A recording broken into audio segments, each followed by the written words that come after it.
Hello, my name is Darren Thomas and I am the Director of Education Research Techniques. In this video, we're going to take a look at something called imaginary numbers, which is essentially an extension of what we've been doing with radicals. So let's begin. Now, let me see if I can give you an example to make this clear. Let's say we want to know the square root of -1.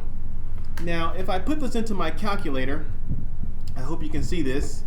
I type in square root like so, and I put -1, and I get I. What is that? Huh? That's strange. What is my calculator trying to tell me here? Well, let me see if I can explain what's happening. When you are dealing with a square root of -1, essentially what you're looking for is something along these lines. You're looking for something that when we square it, we can get -1. Now, theoretically, this is almost impossible. There is no number that you can multiply by itself to get a negative, because whenever you multiply two negative numbers together, so -1 times -1, you're always going to get +1.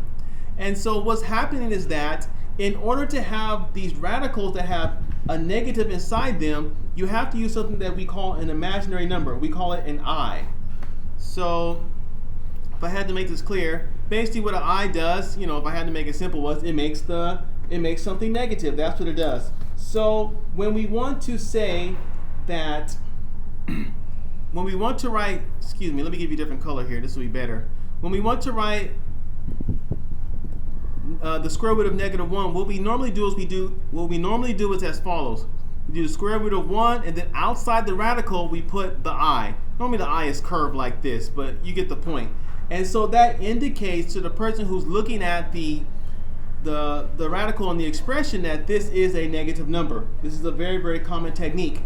And so if I had to give you the general principle, it would go as follows. When we have I squared, we essentially have -1. Or you can also say as follows: I equals the square root of -1. Either one of these are kind of equivalent expressions, if you will. So the general principle is basically that when you have the square root of a variable like this, you can write it one of two ways. You can write it like this, where you have the negative b, and then you put the I on the outside, or you can put the I in front and put the b inside like that.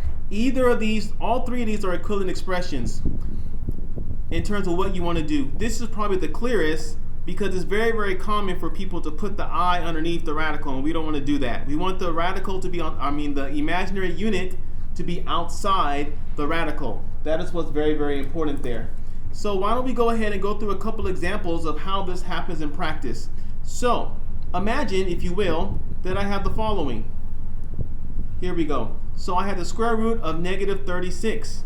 Well, this is not that complicated. We know that the square root of 36 is 6, but we still have that negative. So we simply put 6 and then I, like so.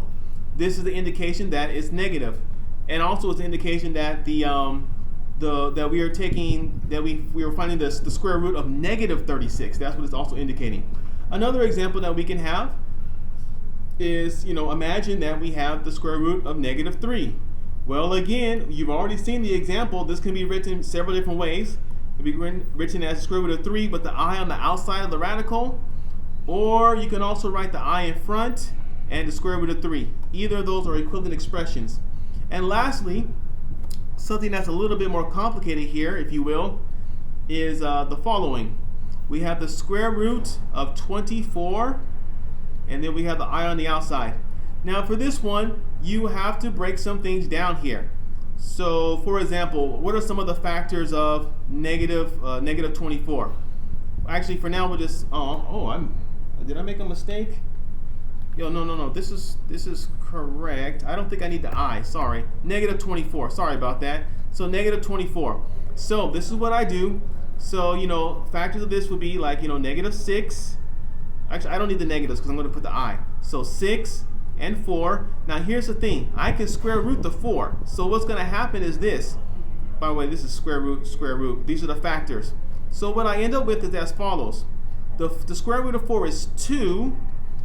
Then I have inside here the square root of 6 like follows. And I can put the I either here in front or I can put it in the back. Either way. Either one, it doesn't matter. But for the sake of simplicity, we're going to put it right here next to the 2. So the final answer for the square root of negative 24 is 2i times the square root of 6. This is our answer. And so in this video, you can see that we looked at several different ways to deal with imaginary numbers.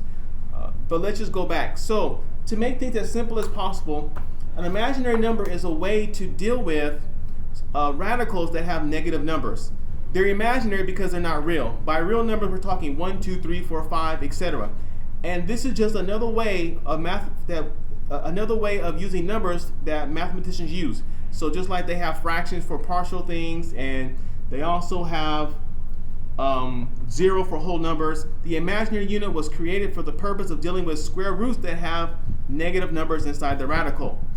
And so once you understand that concept, that it basically is a way of saying x squared equals negative 1 or whatever, you can deal with it appropriately. So when we talk about I squared equals negative 1, and then we're gonna deal with this more in the future, or it can also be I times the square root of negative 1.